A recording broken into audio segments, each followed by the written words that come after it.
Olá, meus queridos, graça e paz da parte do nosso Senhor Jesus. Sejam todos muito bem-vindos a mais uma escola dominical da Primeira Igreja Batista em Itaberaí. Aqui, juntos, nós aprendemos a boa palavra do Senhor. E vamos iniciar com oração, agradecendo a Deus por mais um dia que Ele nos dá, agradecendo a Deus por esse dom maravilhoso que é a vida. Oremos. Ó Pai amado, em nome de Jesus, nós nos entregamos a Ti mais uma vez. Ó Pai, Tu és maravilhoso, Tu és grandioso. Tu és, ó Pai, o único que é digno de receber toda a honra, todo o louvor e toda a glória. Muito obrigado, ó Deus, pois o Senhor nos dá mais uma oportunidade de estarmos aqui na Tua presença e podermos aprender um pouco mais da Tua palavra. Em nome de Jesus eu te peço que o Senhor fique conosco e que Teu Espírito Santo esteja agindo em nossos corações e em nossas vidas. Que realmente saiamos transformados, ó Deus, depois deste estudo. Em nome de Jesus eu te peço que o Senhor fique conosco, nos orientando e nos guardando. Em nome de Jesus que nós oramos a Ti. Amém. Então, meus queridos, nós entramos na nossa 9ª lição do trimestre, que tem como título Ensinamentos para toda a vida. E o nosso texto base encontra-se em Mateus capítulos 18 e 19. E qual o objetivo da nossa lição de hoje? Entender alguns ensinamentos de Jesus para o viver cristão. E o nosso texto áureo encontra-se em Mateus capítulo 19, versículo 8. Respondeu-lhe Jesus: Por causa da dureza de vosso coração é que Moisés vos permitiu repudiar vossa mulher. Entretanto, não foi assim desde o princípio. Como afirmado em nossa revista, na revista Compromisso, os capítulos 18 e 19 de Mateus tratam das relações pessoais e, conforme afirmado pela autora do estudo, conviver com as pessoas não é fácil. Cada um tem o seu temperamento e tem a sua educação, e muitas vezes a convivência se torna insustentável. Neste estudo, vamos analisar a discussão dos discípulos a respeito de quem é o maior no reino dos céus. Jesus os alertará sobre os escândalos. Jesus prevenirá contra o desprezar o próximo. O mestre, ele proferirá a parábola do credor incompassivo. Já lá no capítulo 19 do Evangelho de Mateus, o estudo centra-se nos conflitos religiosos proporcionados pelos líderes religiosos daquela época. Nesta oportunidade, Jesus vai nos ensinar sobre o casamento e o divórcio e, por último, Jesus abençoa as crianças. Quem é o maior no reino dos céus?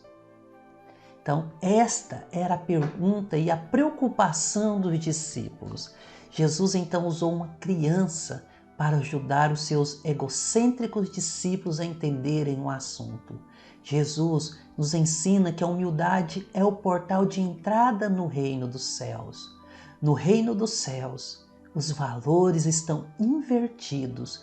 Por quê? Porque o maior é o menor. A porta de entrada no reino é o reconhecimento de sua dependência plena de Deus. Os discípulos ainda pensavam em um reino terreno e político, em que a grandeza de uma pessoa consistia na alta posição que ocupava. Os discípulos estavam preocupados em projeção, em grandeza, em especial distinção. Mas Jesus os repreende e mostra a eles a necessidade da humildade. A ambição e o desejo de preeminência dos discípulos soavam mal, sobretudo em face do que Jesus acabara de lhes falar sobre o seu sofrimento e morte. Jesus dava mostras do seu esvaziamento e humilhação, a ponto de entregar voluntariamente a sua vida em favor dos pecadores enquanto os discípulos, cheios de vaidade, cheios de soberba, discutem sobre qual deles era o maior. O orgulho ainda é um dos pecados mais comuns incrustados na natureza humana. A Bíblia é clara ao afirmar que aquele que se exalta será humilhado, mas o que se humilha será exaltado. Os discípulos precisam ser convertidos do egoísmo à humildade. No reino de Deus, os menores são absolutamente importantes. Jesus mostra o exemplo das crianças, pois a marca delas é a sua plena dependência e segura confiança em Deus, em cada um. Assim que nós devemos ser como crianças. O ensino de Jesus, ele quer transmitir o seguinte: ser grande no reino de Deus é cuidar daqueles que são menos valorizados, daqueles que são mais carentes e mais necessitados.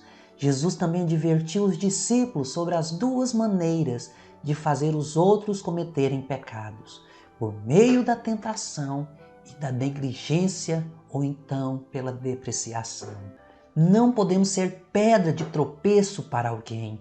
Devemos evitar provocar escândalos. A atitude contra o pecado deve ser radical. O reino de Deus exige renúncia de tudo aquilo que nos afasta da santidade. Como líderes, devemos ajudar os jovens ou os novos crentes a evitar qualquer coisa que possa fazê-los tropeçar na fé e levá-los ao pecado. Nunca devemos nos descuidar da educação espiritual ou da proteção para com aqueles que são jovens em idade ou então jovens novos na fé. Inclusive, somos alertados por Jesus a remover as pedras de tropeço que nos fazem pecar. Isso não quer dizer que devamos mutilar nosso corpo. Para a igreja, isso significa que qualquer pessoa, programa ou ensino que seja uma ameaça de crescimento espiritual do corpo deve ser eliminado. Para o cristão, significa que qualquer relacionamento, prática ou então atividade que o leve a pecar deve ser imediatamente interrompido. Jesus disse que é melhor ir para o céu com uma só mão do que para o inferno com as duas. O pecado, ele afeta mais do que nossas mãos, abala nossa mente e nosso coração, como o próprio apóstolo Paulo afirma. Assim, façam morrer tudo o que pertence à natureza terrena de vocês: imoralidade sexual, impureza, paixão, desejos maus e a ganância, que é a idolatria. Colossenses capítulo 3, versículo 5. Jesus continua a nos ensinar e nos mostra agora os passos da disciplina cristã. Então, analisemos um caso de ofensa pessoal. Quando uma pessoa pecou contra você. O ensino do Mestre Jesus é que não podemos guardar isto no coração para deixar florescer a mágoa. Alguma pessoa já pecou contra você? Já fez alguma coisa ruim contra você? Como você reagiu? Então, como eu falei, o ensino do Mestre Jesus é que não podemos guardar isto em nosso coração para deixar florescer a mágoa. A orientação bíblica é a seguinte: se o seu irmão pecar contra você, vá e a sós com ele.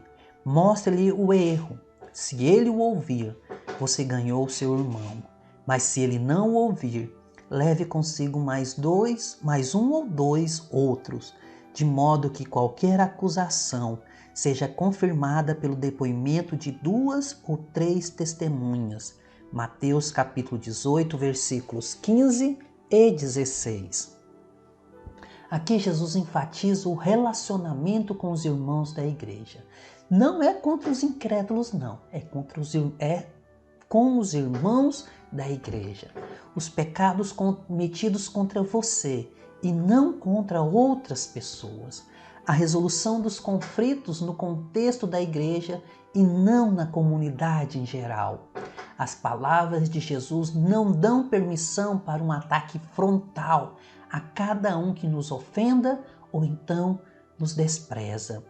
Não autorizam o início de uma destruidora campanha de difamação ou a intimação para um julgamento por parte da igreja.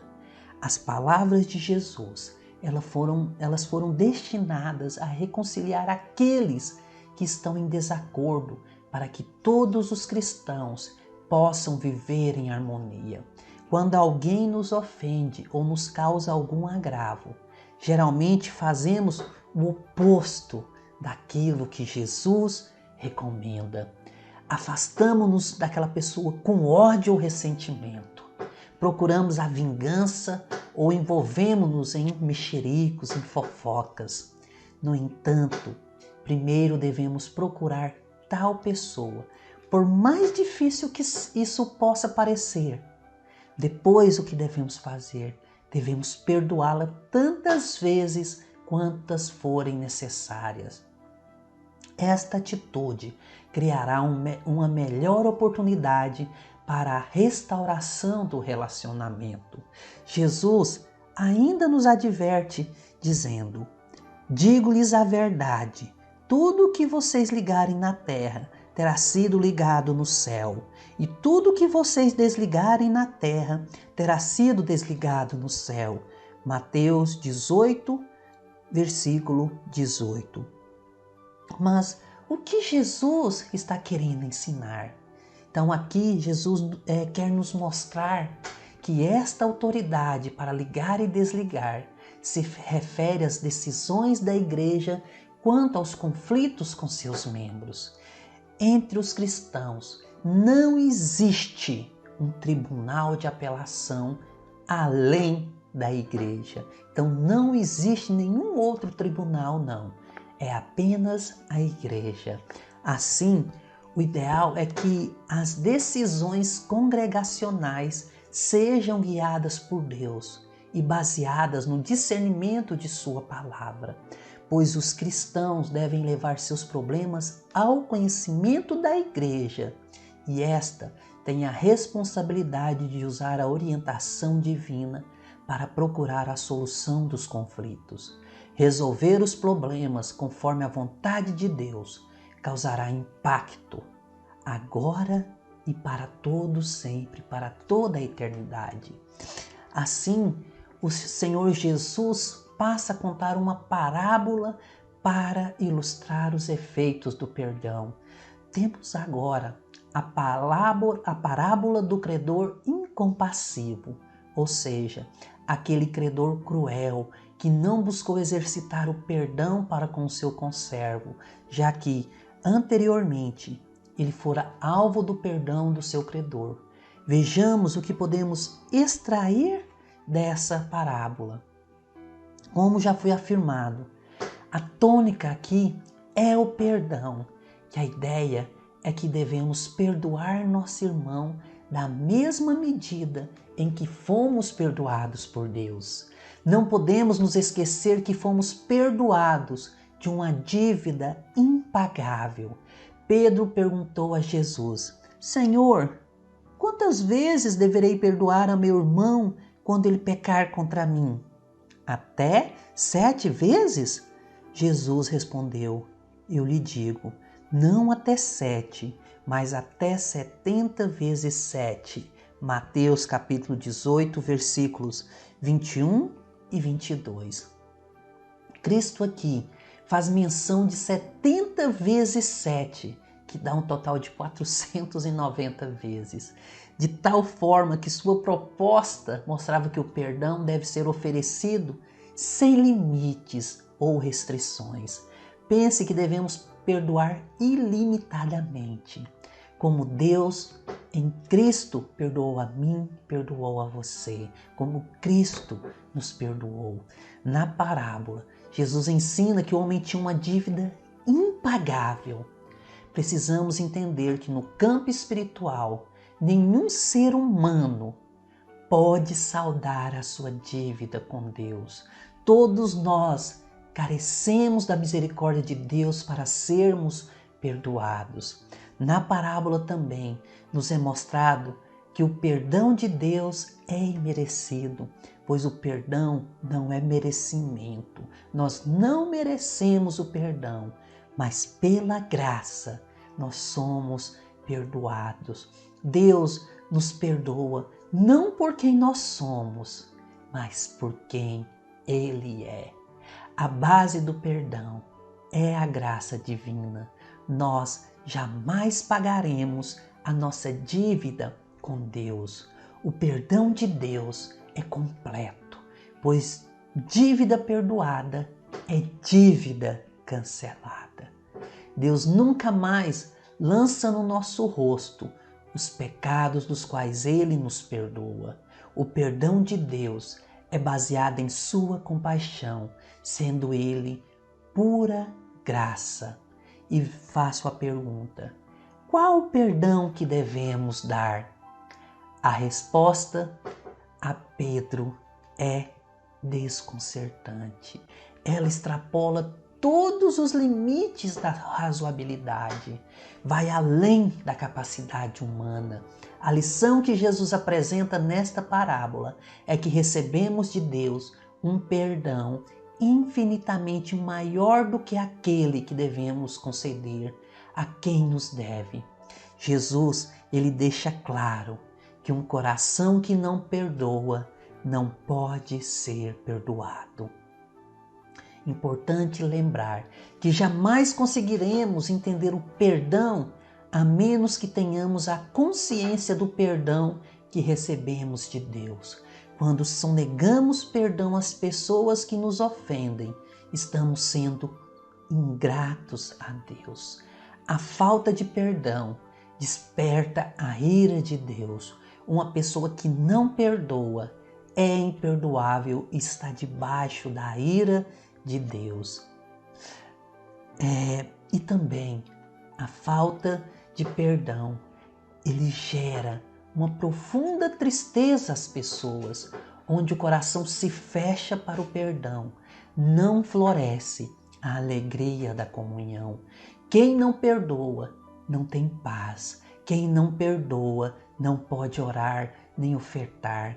A falta de perdão, ele pavimenta, ele prepara a vitória do diabo na vida da pessoa. Sem o exercício do perdão, não existe recebimento de perdão também.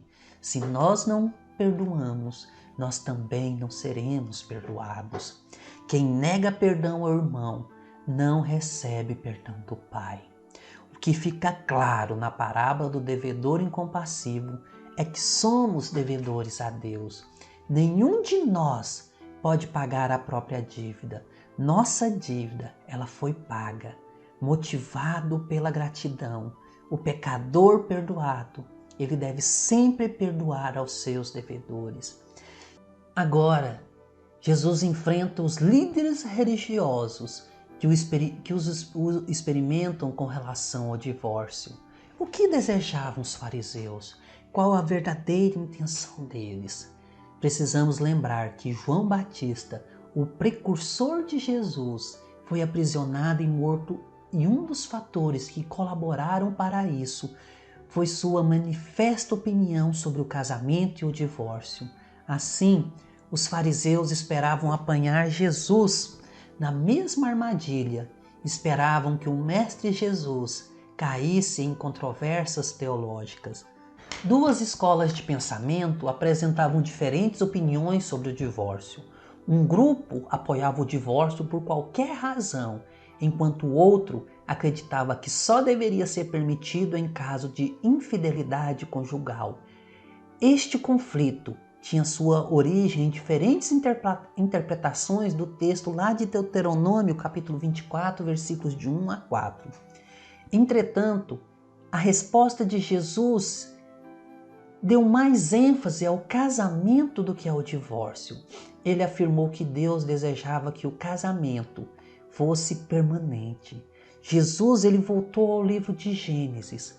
O casamento nasceu no coração de Deus, quando ainda não havia legisladores, não havia leis, nem Estado e nem igreja. O casamento nasceu no céu e não na terra, nasceu no coração de Deus e não no coração do homem. É uma expressão do amor de Deus. Já com relação ao divórcio, Jesus enfatizou que não é compulsório, pois Deus permite a dissolução do casamento, mas jamais o ordena. O divórcio jamais foi o ideal de Deus para a família. Os fariseus perguntaram: então, por que Moisés mandou dar uma certidão de divórcio à mulher e mandá-la embora, conforme Mateus 19:7? Esta pergunta revela o uso equivocado que os judeus faziam do que estava no Pentateuco.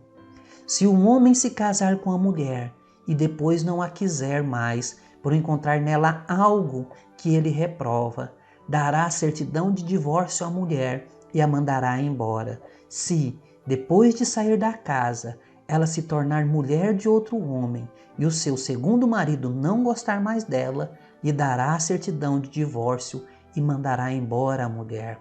Ou também, se ele morrer, o primeiro marido, que se divorciou dela, visto que ela foi contaminada, seria detestável para o Senhor. Não tragam pecado sobre a terra que o Senhor, o seu Deus, lhe dará por herança. Deuteronômio 24, de 1 a 4.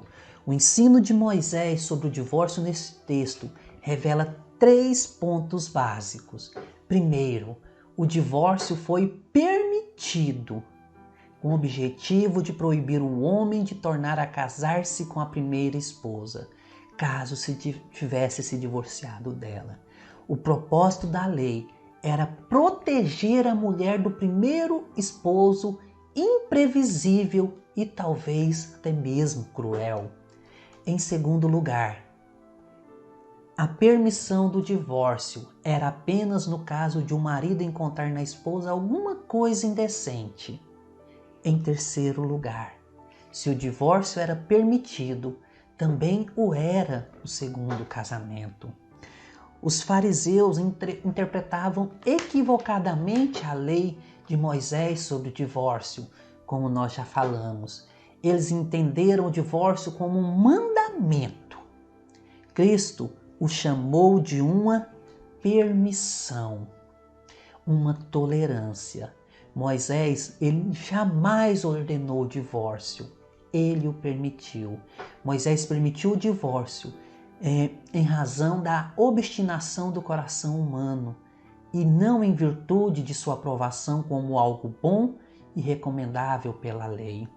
Jesus destacou que a indissolubilidade do casamento fazia parte das intenções de Deus, mas devido à natureza pecaminosa do homem ter tornado o divórcio inevitável, Moisés instituiu algumas normas para ajudar as vítimas de adultério. Eram leis civis, especialmente destinadas à proteção da mulher, como afirmado que naquela cultura ela ficava totalmente vulnerável se vivesse sozinha. Com a lei de Moisés, um homem não poderia mais simplesmente expulsar a mulher de casa. Ele deveria escrever uma carta formal de dispensa. Esse foi um grande passo em direção aos direitos civis, pois fez com que o homem passasse a pensar melhor a respeito do divórcio. Deus projetou o casamento para ser indissolúvel. Ao invés de procurar razões para se separar, marido e esposa devem concentrar-se em procurar meios de continuarem juntos. Observe o que Jesus ainda disse: eu lhes digo que todo aquele que se divorciar de sua mulher, exceto por imoralidade sexual, e se casar com outra mulher, cometerá adultério. Mateus capítulo 19, versículo 9. Então Jesus ensina sobre relações sexuais ilícitas. A penalidade da morte estabelecida no Antigo Testamento foi substituída pelo divórcio no Novo Testamento. Jesus, ele revogou a penalidade de morte para o adultério e legitimou-se o divórcio nesse caso. O divórcio é um produto de corações duros. O divórcio, ele representa a desobediência aos imutáveis princípios de Deus. A dureza do coração é a indisposição de obedecer a Deus e perdoar ao outro. Onde não há perdão, não há casamento. Não se esqueça do que Malaquias afirma. Eu odeio o divórcio, diz o Senhor, o Deus de Israel, e o homem que se cobre de violência como se cobre de roupas, diz o Senhor dos exércitos. Por isso, tenham bom senso, não sejam infiéis. Malaquias capítulo 2, versículo 16. No tempo do profeta, os homens casavam-se com mulheres que adoravam ídolos. O divórcio era comum e acontecia sem razão alguma que não fosse um desejo de mudança. O povo agia como se fosse permitido fazer qualquer coisa sem sofrer qualquer punição e questionava por que Deus se recusava a aceitar suas ofertas e abençoá-lo. Não podemos ser bem-sucedidos se separamos a nossa comunhão com Deus do restante de nossa existência. Ele deve ser Senhor de tudo. Jesus disse que Deus permitiu o divórcio, mas nunca o estabeleceu como fruto de sua vontade. Por causa da dureza de coração, Jesus também permitiu o divórcio em caso de adultério, mas não o permitiu em outros casos. Atente novamente para o texto bíblico que nos diz: eu lhes digo que todo aquele que se divorciar de sua mulher, exceto por imoralidade sexual, e se casar com outra mulher, cometerá adultério. Mateus capítulo 19, versículo 9. Jesus declara que o casamento é uma união física e permanente que só pode ser quebrada por uma causa física, a morte ou então a infidelidade sexual. Em resumo, Jesus estava dizendo que se um casal se divorcia em oposição à lei divina, os cônjuges permanecem casados aos olhos de Deus, mesmo se o Estado tiver dissolvido o casamento. E logo depois deste embate com os fariseus, Jesus também abençoa as crianças. Os discípulos se esqueceram do que Jesus havia dito sobre as crianças. Portanto, quem faz humilde como esta criança, este é o maior no reino dos céus. Quem recebe uma destas crianças em meu nome, está me recebendo. Mas se alguém fizer tropeçar um desses pequeninos que creem em mim, melhor lhe seria amarrar uma pedra de moinho no pescoço e se afogar nas profundezas do mar. Mateus capítulo 18, versículos de 4 a 6. Jesus queria que os pequeninos fossem a Ele, porque os amava e porque confiavam sinceramente em Deus. O Mestre não estava dizendo que o céu existia somente para as crianças, mas que todas as pessoas precisam ter essa mesma fé inocente em Deus. A receptividade dos pequeninos assinalava um evidente contraste com a rebeldia dos líderes religiosos que permitiam que sua cultura e sofisticação bloqueassem uma fé sincera, necessária para que se tenha a presença de Jesus. A ideia aqui também é que devemos ser facilitadores para que as crianças possam ir a Cristo. Aliás, nenhuma igreja pode ser considerada saudável se não acolher bem as crianças. O que os discípulos estavam fazendo quando coibiam as crianças de se aproximarem de Jesus demonstrava imitação com a conduta dos fariseus. A atitude deles fazia as pessoas concluírem que Jesus era uma pessoa preconceituosa e sofisticada com as autoridades religiosas de Israel. Entretanto, Jesus já havia dado fartas provas de sua compaixão com os necessitados e excluídos. Jesus, ele nunca escorraçou as pessoas. Ele jamais mandou embora aqueles que o buscaram. Ele convida a todos. E as crianças fazem parte da família de Deus. Receber uma criança em nome de Jesus é receber a Jesus. Quando Jesus disse que o reino dos céus pertence às crianças, o que ele quer deixar latente é o fato que elas creem e confiam, elas se entregam e descansam. Devemos despojar-nos da nossa pretensa capacidade e sofisticação e retornar à simplicidade das crianças, confiando em Jesus com uma fé simples e sincera. Na parte final da lição, Jesus passa a falar sobre o perigo das riquezas. O dinheiro é o ídolo que tem o maior número de adoradores neste mundo. A história do jovem rico é comovente e de todas as pessoas que buscaram a Cristo, este homem é o único que saiu pior do que quando chegou. Ele procurou a pessoa certa e abordou o tema certo, bem como recebeu também a resposta certa. Contudo, tomou a decisão errada.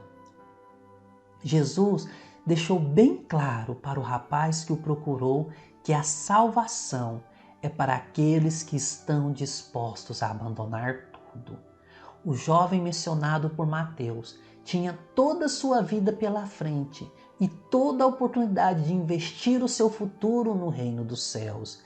Ele era uma pessoa riquíssima, o que denota ser ele um jovem brilhante, inteligente e capaz. A Bíblia também diz que ele era proeminente, no sentido de que era um homem de posição, ou seja, de status elevado na sociedade. Ele tinha fama e glória. Era também virtuoso, pois se julgava portador de excelentes predicados morais. Ele considerava-se um jovem íntegro. O jovem, contudo, estava insatisfeito com sua vida espiritual. O coração dele ainda estava vazio. Deus colocou a eternidade no coração do homem e nada deste mundo pode preencher esse vazio. Na realidade, o jovem estava cansado da vida que levava. A consciência dele estava intranquila. Jesus citou o que ele não tinha. Verificamos que este jovem também era uma pessoa sedenta de salvação. O dinheiro não o tinha dado tudo. Ele sabia que não possuía a vida eterna, a despeito de viver uma vida correta diante de todos os homens, diante dos olhos dos homens. Ele foi a Jesus, a pessoa certa. Ele não buscou atalhos, mas entrou pelo único caminho que leva ao céu. Ele também foi com pressa a Jesus. É interessante destacar que naquela época, pessoas importantes não corriam em lugares públicos, mas este jovem correu. Ele tinha pressa e urgência em salvar a sua alma. Outro detalhe importante, ele foi a Jesus de forma reverente, pois diz o texto sagrado que ele se humilhou e caiu de joelhos aos pés de Jesus. Isso já demonstra um coração quebrantado e uma alma sedenta. E o mais importante, ele foi amado por Jesus, pois diz a palavra que Jesus o fitou e o amou. Jesus viu o seu conflito, o seu vazio, a sua necessidade. Jesus viu o seu desespero espiritual e se importou com ele e o amou. Contudo, as riquezas enganam, pois ele achava que a salvação era uma questão de mérito e não um presente da graça de Deus. Embora o seu desejo de ter a vida eterna fosse sincero, ele estava enganado quanto à maneira de alcançá-la. Ele queria obter a salvação por obras e não pela graça. Então precisamos enfatizar que a salvação não consiste naquilo que fazemos para Deus, mas no que Deus fez por nós em Cristo Jesus. O jovem rico, ele não tinha consciência de quão pecador ele era. Ele pensava que guardava a lei. Contudo, havia quebrado os 2 dos mandamentos principais: amar a Deus e ao próximo. O problema é que ele era idólatra, já que seu Deus era o dinheiro. O que faltava nele? Faltava o novo nascimento, a conversão verdadeira, o buscar a Deus em primeiro lugar. Ele queria a vida eterna, mas ele não renunciou aos seus ídolos. Há salvação para aqueles que odeiam seu pecado e desejam dar as costas às coisas dessa vida. Então, essa é a verdadeira salvação, justamente para aqueles que odeiam o seu pecado e que desejam dar as costas às coisas desta vida. Jesus viu no coração deste homem o amor ao dinheiro como a raiz de todos os seus males. O jovem estava enganado a respeito de Jesus, pois o chamara de bom mestre, mas não estava pronto para lhe obedecer. Ele pensa que Jesus é apenas um rabi, um mestre, e não o Deus verdadeiro feito carne. Ele estava completamente enganado acerca da verdadeira riqueza. Jesus o desafiou de forma incisiva, com 5 imperativos: vai, vende, dá, vem e segue-me. O jovem rico perdeu a maior riqueza, que era a riqueza eterna, que é a riqueza eterna, por causa de uma riqueza temporal. O problema é que não era a riqueza, porém a autossuficiência.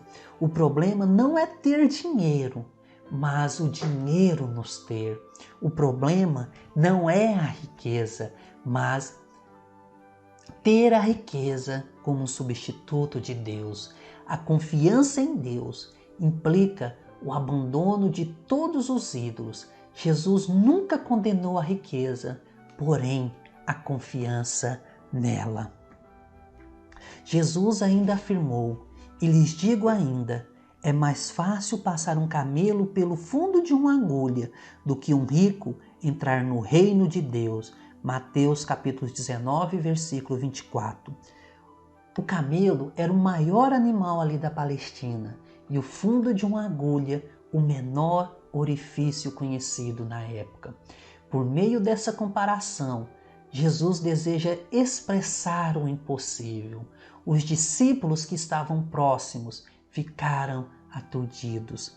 Ao ouvirem isso, os discípulos ficaram perplexos e perguntaram: neste caso, quem pode ser salvo? Mateus capítulo 19, versículo 25. A conversão de um pecador é uma obra sobrenatural do Espírito Santo. Ninguém pode salvar a si mesmo, ninguém pode regenerar a si mesmo. Somente Deus pode fazer de um amante do dinheiro um adorador do Deus vivo. E lá ainda, Pedro disse: nós deixamos tudo para seguir-te. O que será de nós? Mateus 19, 27. Inegavelmente, Deus concede recompensa ao povo de acordo com a sua justiça. No Antigo Testamento, muitas vezes, a obediência trouxe recompensas terrenas, como em Deuteronômio 28. Mas A obediência nem sempre é imediatamente acompanhada pela recompensa.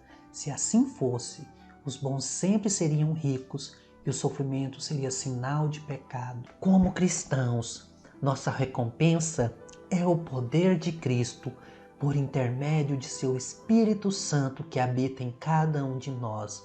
Mais tarde, na eternidade, seremos recompensados por nossa fé e nosso serviço a Deus. Se as recompensas materiais nessa vida nos fosse concedida por cada boa ação que praticássemos, seríamos tentados a vangloriar-nos de nossas conquistas e agir por motivos equivocados. Jesus assegurou a seus discípulos que aquele que, em seu nome, renunciará a algo valioso, receberá 100 vezes esse valor em vida, embora não necessariamente da mesma forma. E todos os que tiverem deixado casas, irmãos, irmãs, pai, mãe, filhos ou campos por minha causa, receberão 100 vezes mais e herdarão a vida eterna. Mateus capítulo 19, versículo 29.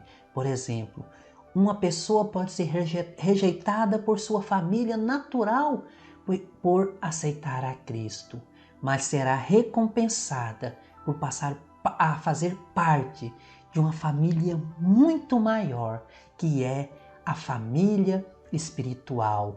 E Jesus, ele encerra com esta máxima: contudo, muitos primeiros serão últimos e muitos últimos serão primeiros.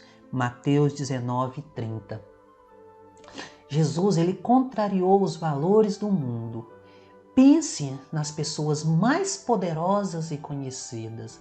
Quantas chegaram a ocupar esse lugar simplesmente por serem humildes, gentis ou por colocarem-se em segundo plano? Não muitas, mas na vida futura, os últimos serão os primeiros. Não perca o direito às recompensas eternas em troca de benefícios passageiros. Esteja disposto a fazer sacrifício agora para alcançar maiores recompensas mais tarde. Esteja disposto a suportar a censura por saber que sua vida tem a aprovação divina. E você pode dizer o seguinte: por tua graça, ó Pai, Tu nos adotaste e nos fizeste herdeiros da vida eterna. Move-me, Senhor, move a cada um a responder a tamanha bondade, nos sacrificando de forma voluntária a Ti. Amém. Oremos. Ó Pai amado, em nome de Jesus, nós nos colocamos diante de Ti mais uma vez. Nós Te louvamos, nós Te adoramos, nós Te exaltamos, pois Tu és maravilhoso, ó Pai. Aqui o Senhor nos ensina um sinal de humildade, nos ensina que devemos perdoar a todos, ó Deus, todos aqueles que nos ofendem, ó Pai, que possamos aprender com Jesus também, de sermos humildes, ó Deus, e crermos como uma criança. Em nome de Jesus nós clamamos que o Senhor fica conosco, ó Deus, a cada dia e nos ensina a ser pessoas melhores, sermos pessoas que temos compaixão das outras, ó Pai. Em nome de Jesus, nos fortaleça a cada dia para que a salvação seja real em nossas vidas. Em nome de Jesus que nós oramos a Ti. Amém. Amém, Senhor. Então, meus queridos, estamos encerrando mais uma escola dominical. E como todas as vezes fazemos, eu quero te convidar para estar conosco hoje, a partir das 19 horas, no nosso culto de louvor e adoração a Deus. Ainda em virtude do decreto municipal, nós teremos apenas o culto online. Então, nós não temos ainda o culto presencial neste domingo, mas todos podem participar deste culto de louvor e adoração ao nosso Deus. Entre ali no chat, dê o seu boa noite, cumprimente o irmão, né? Então participe deste culto, não apenas assista, mas participe com cada um deste culto. Ele é transmitido através dos 2 canais, o canal da igreja e o meu canal aqui no YouTube. Então você é nosso convidado para estar conosco. E não esqueça, é a partir das 19 horas.